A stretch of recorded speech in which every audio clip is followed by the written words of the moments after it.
परमात्मा का नाम लेकर के हम भारत में बच्चों का जन्मदिन मनाते हैं, तो ढेर सारी शुभकामनाएं इस दिन की। तो हम सभी देखो अभी कितने बहुत भावना से भगवान को याद कर रहे थे।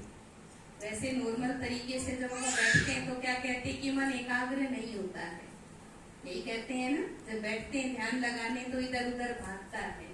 तो परमात्मा को याद करने के लिए अपना जो मन है वो हमें भगवान में लगाना होता है। उसमें शरीर की अवस्था का कोई ज्यादा मैटर नहीं है कि आप कुर्सी पे बैठे हैं, सोफे पे बैठे हैं, या अपन कोई भगवा पहना है या सफेद पहना है, या कोई धरती पर बैठकर या हिमालय में जाकर, ये चीजें इतनी मैटर नहीं। मेन चीज है अपनी कि जब हम भगवान को याद करने बैठते हैं तो अपना मन हमें उस परम ज्योति में लगाना होता है। अब सत्संग में भी बैठे तो मन से आए हैं तो ही बैठे हैं ना, और मन ही भगवान में लगाना है। तो परमात्मा ने देखो हम सबको मन की क्या परिभाषा दी है कि हम सभी आत्माएं, मन इस देह को चलाने वाली जो चेतना है, ज्योति है, आत्मा की जो पहली शक्ति है वो मन है। भगवान ने सबसे पहला पाठ हमें यही पढ़ाया है कि आप इन 5 तत्वों के पुतले को चलाने वाली एक चेतन शक्ति हो, एक ज्योति हो। इसलिए देखो जब भी आप सत्संग शुरू करते हैं तो सबसे पहला कार्य क्या किया जाता है?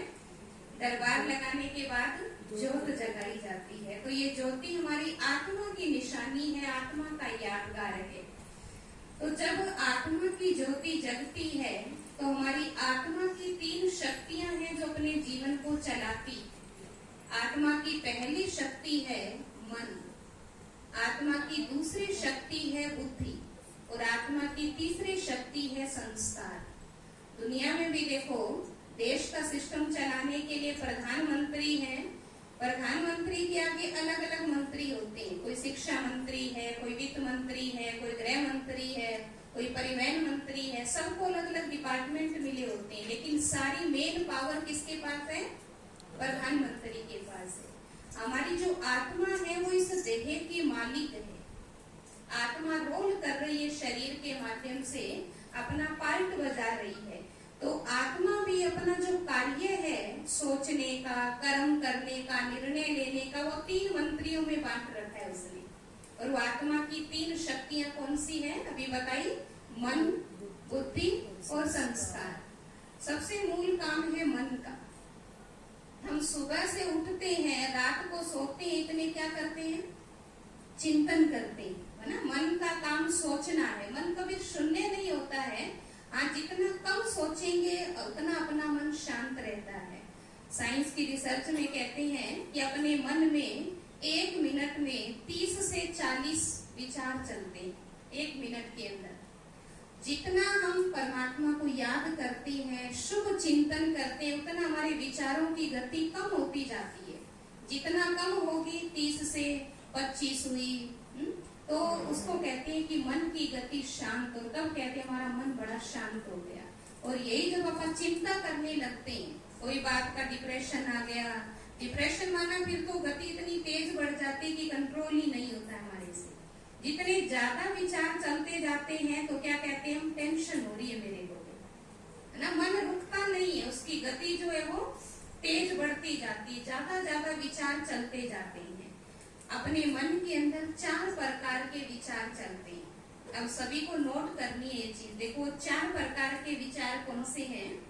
पहले प्रकार के विचार है पॉजिटिव, है ना, सकारात्मक विचार, अच्छे विचार जिसको कहेंगे। दूसरे प्रकार के विचार होते हैं जिसको नेगेटिव विचार, नकारात्मक या बुरे विचार कहेंगे। तीसरे प्रकार के विचार होते हैं जरूरी माना आवश्यक विचार, और चौथे प्रकार के हैं व्यर्थ विचार। अच्छे विचार बना बहुत शुभ सोचना। जैसे अब सत्संग के माहौल में बैठे हैं तो क्या रहता है? भगवान सबका भला हो। किसी के मन में थोड़ा कोई बात भी होगी तो भी सत्संग के टाइम तो क्या रहेगा? कोई बात नहीं, वो भी अच्छी हो जाएगी। मना शुभ भाव जागृत होता है, सकारात्मक चिंतन। पर ये सारा दिन नहीं चलते। जब बहुत पॉजिटिव माहौल में होते हैं हम तब चलते हैं। दूसरा बताया नेगेटिव माना नकारात्मक विचार, वो कब चलते हैं? वो भी कोई परिस्थिति प्रमाण चलते हैं। किसी से नफरत की भावना है, ईर्ष्या की भावना है, बदला लेने की भावना है, द्वेष भावना है, किसी को गिराने की है, किसी को दुख देने की है, तो इनको कहते हैं नकारात्मक विचार। तीसरे प्रकार के बताए जैसे आवश्यक विचार। आवश्यक माना जो रोज की दिनचर्या के हैं, आज मेरे को ये काम करना है, आज मेरे को यहाँ जाना है, आज ये लेकर के आना है, वो तो विचार करने पड़ेंगे ना, जो जरूरी घर को चलाने के लिए चिंतन है। और चौथे बताए व्यर्थ के विचार। व्यर्थ माना जिससे कोई लेना देना नहीं, फिर भी चलते रहते हैं। फॉर एग्जाम्पल, आए हम, फलानी ने तो ऐसा सूट पहना है, अच्छा थोड़ी लग रहा है इसे, इसने तो बड़ी अच्छी चीज पहन रखी है, उसके तो ऐसे था, ये चीज ऐसे नहीं होनी चाहिए थी। या फोन माना टीवी देखा, कोई सीरियल मूवी, उसने ऐसे किया, उसने ऐसे किया, कोई लेना देना नहीं अपना, फिर भी मन क्या कर रहा है, और विचार चला रहा है। तो अब ये बताओ कि इन चारों में से आज के समय में हमारे मन में सबसे ज्यादा कौन से विचार चलते हैं? अच्छे, बुरे, काम के या व्यर्थ? ज्यादा परसेंटेज कौन से की है? लगभग व्यर्थ की है। ये कलयुग के समय का प्रभाव है। अंतिम समय चल रहा है, व्यर्थ विचार बहुत चलते हैं, और व्यर्थ के चक्कर में काम की बातें तो भूल ही जाते हैं। कमरे में गई तो क्या लेने थी, और ही जो हाथ में था वही रख के आ गई। तो ये है कि चिंतन कहाँ चल रहा है। इन सब के लिए मूल चीज है, देखो व्यर्थ क्यों चलता है।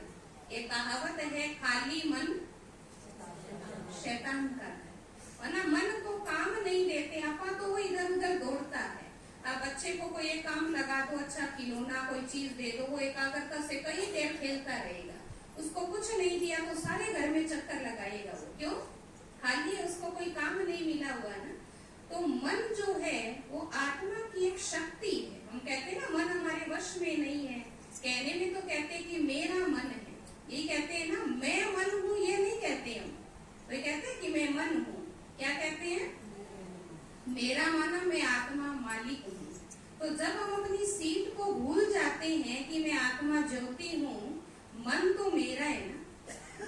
अब कोई मालिक होता है, वो सीट से उतर जाए, कोई भी कर्मचारी अपना उसका कहने अनुसार काम नहीं करेंगे, क्योंकि मालिक सीट पे नहीं है ना।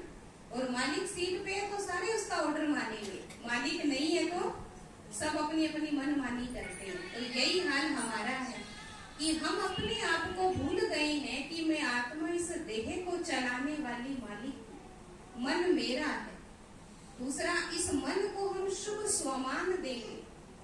आत्मा के जो मूल 7 गुण हैं, सुख, शांति, आनंद, प्रेम, पवित्रता, ज्ञान, शक्ति, तो जब अपने मन को शुभ चिंतन देंगे, मैं एक शुद्ध आत्मा हूँ, मैं एक पवित्र आत्मा हूँ, मैं एक शांत स्वरूप आत्मा हूँ, तो मन को काम मिल गए ना। अब जितनी देर आप सत्संग में बैठे, जितनी देर भजन चल रहे थे, किसी का व्यर्थ नहीं चला। क्यों? क्योंकि मन को काम मिला हुआ था। ऐसे आप घर में भी कार्य करते भी अपने मन को कोई ना कोई शुभ चिंतन दे दो कि मेरे को अभी 4 घंटे, मतलब कोई किसी को भी मानता है, कोई गुरु मंत्र है, कोई भी प्रकार का जाप है, आत्मा के वो स्वमान है कि मैं भगवान की संतान हूँ, मैं एक शुद्ध आत्मा हूँ, मैं एक पवित्र आत्मा हूँ। तो मन को चिंतन देने से धीरे धीरे मन की गति शांत हो जाएगी, फिर आदत पड़ जाएगी। अपना मन जो उसको कोई प्रकार की आदत डाल दे, वो ऐसे करने लग जाता है। मन बच्चा है, और हमने क्या कहा, मन तो शैतान है, बेलगाम घोड़ा है। नहीं, मैं आत्मा मालिक हूँ, मुझे अपने मन को श्रेष्ठ बनाना है। और ये श्रेष्ठ बनाने के लिए परमात्मा ने जो अच्छे अच्छे स्वमान दिए हैं, अपने आप को टिकाना, उसके लिए एक मुख्य काम रोज सभी करें। ऐसे तो कई माताएं तो करती भी होंगी, सुबह सुबह अमृत वेले 4 बजे से 5 बजे के बीच में 15 मिनट, 20 मिनट, आधी घंटा, जो कर सके जितनी देर मेडिटेशन जरूर करें, है ना। ध्यान लगाना, भले आप किसी को भी मानते हो, आप श्री राम की पूजा करते हो, कान्हा जी की भी करते हो, कोई देवियों की या किसी ने गुरु किया है, जिसको भी मानते हो, आप 15 मिनट से आधा घंटा जितनी देर बैठ सको, सुबह सुबह अपने मन को परमात्मा की शक्तियों से चार्ज करें। उससे हमारे पूरे जीवन पर बहुत श्रेष्ठ असर आता है। और ये सच्चा सत्संग जो प्रतिदिन करे, ये देखो ये वाला सत्संग अपन रोज ही तो नहीं कर सकते, प्रतिदिन घर के भी गृहस्थी के भी बहुत काम होते हैं, रोज तो ऐसे आकर के अपन 2-3 घंटा नहीं बैठ सकते, लेकिन रोज हम सुबह सुबह घर में बैठ करके परमात्मा को याद तो कर सकते हैं ना।